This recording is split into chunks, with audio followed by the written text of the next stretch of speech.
think it's a great privilege to be standing here and talking to all of you. Thanks for everyone who's already set the stage for leadership development.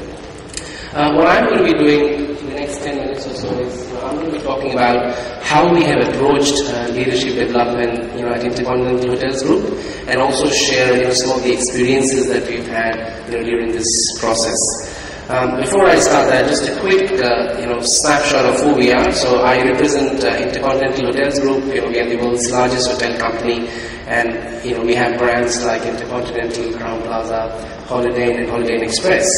And that's me. I look after the talent and leadership development for India, Middle East, and Africa. How many of us have heard of Simon Sinek? The motivational speaker and the author of the book Start With Why. Has anyone heard of? Okay, so we have some of us who've heard.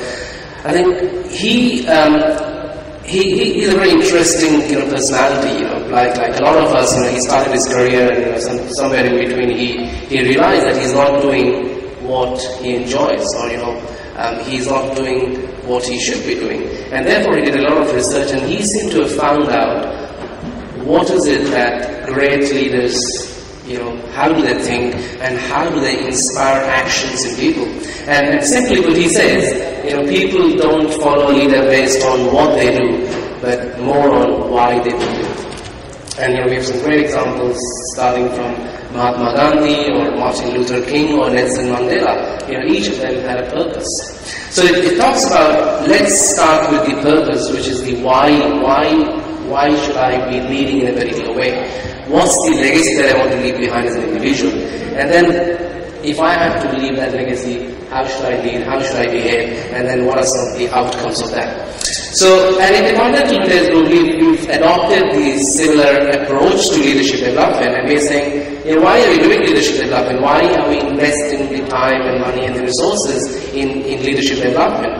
So, this is a quick snapshot. I'm not going to go through the details of it, but what this slide tells you is, if you look at the top of the slide, it talks about our vision and our core purpose.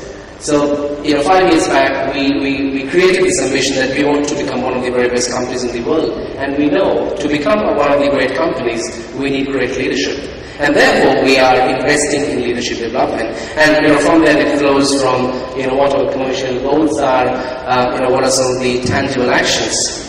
And if you look towards the end and the last row, it talks about the different groups of people. As Anupam mentioned earlier, that leadership is no longer constrained at the top. I think it's got to be practiced at every level. So this framework helps us to articulate what does leadership mean at different levels and for different groups of individuals, because leadership is really, really vast topic.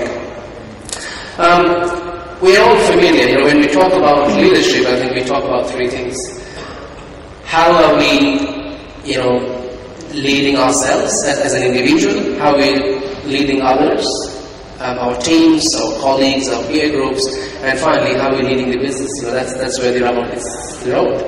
How are we adding, value to the organization through our leadership development? But what we are saying is the underlying principle to these three is helping our leaders to find out what their true purpose is.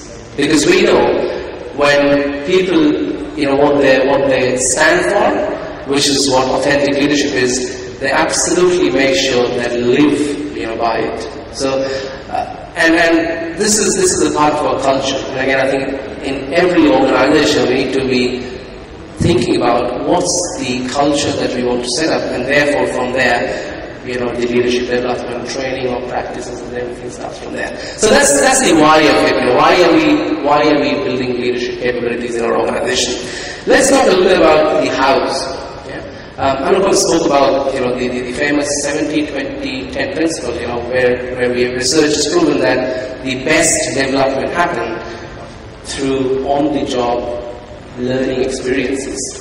But we also know that the 20% is through social learning. There are a lot of other stakeholders who contribute to build leadership. And finally, the 10% is the traditional courses and offerings, whether it's instructor-led, online, etc., etc.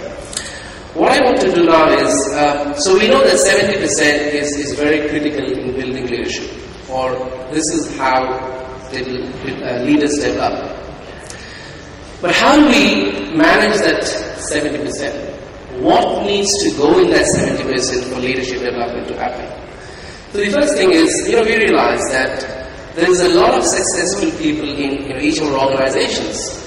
How many times do we take time out and talk to those individuals and find out from them what did they do to become, who they are today? Just to give you an example, and to put things in perspective, we are currently working on developing an accelerated leadership program for our resort general managers, because we know this is very unique, and this, the talent availability is also very, very scarce. So one of the things that we did is, we got all the successful resort general managers that we have within our system, and we asked them, what is it that they did in the past because of which they are successful today? Because and some real insight came from there. The second important thing is, how do we make this leadership development experience really personalized? We all know that leadership development happens, but then one of the prerequisites to that is it aligned to the individual's goals and motivators? So how do we make the leadership development experience individualized? We also know that different people learn through different ways. If I give an example of when we first started using the mobile phones, how we learn how to use mobile phone, if we go around the room, I'm sure people would share different ways how they learn. Someone learns reading the catalog or manual, someone learns by hit and trial, someone learns by looking at others, etc., etc. So each one of us are unique, and I think we need to make sure that the development experiences are also unique to that individual. The third thing is, using a variety of experiences. If I think about our business, and if I think about our general managers of hotels, and our business model is that we do not own any of the assets. So the different assets are owned by different individuals, and we provide the expertise in terms of managing that hotel and managing that hotel. So one of the fundamental or one of the critical competencies therefore for our general managers is the ability to manage the owners, who are the owners of the asset. That's a very, very unique skill. And in some of our hotels which are big and complex, the expectation from the owners of a general manager is not just the day-to-day operation of the hotel, but also to be able to advise them on where should they invest in future, and what are, so also become like a project manager. So there are a number of things that they expect. So how do we make sure that we provide the right development experiences? We also know that when we are sending people for leadership development, one of the things that we realize is that throwing people out of their comfort zone, I think, is a great way of helping people to discover their leadership and to learn leadership. So we're sending people outside of their country and for a cross-country exposure, whether it's a short-term secondment, whether it is leading a global project or a regional project, because that really pushes people out of their comfort zone. So a variety of experiences is going to help people to develop leadership. Finally, how do we raise visibility of the people that we want to develop?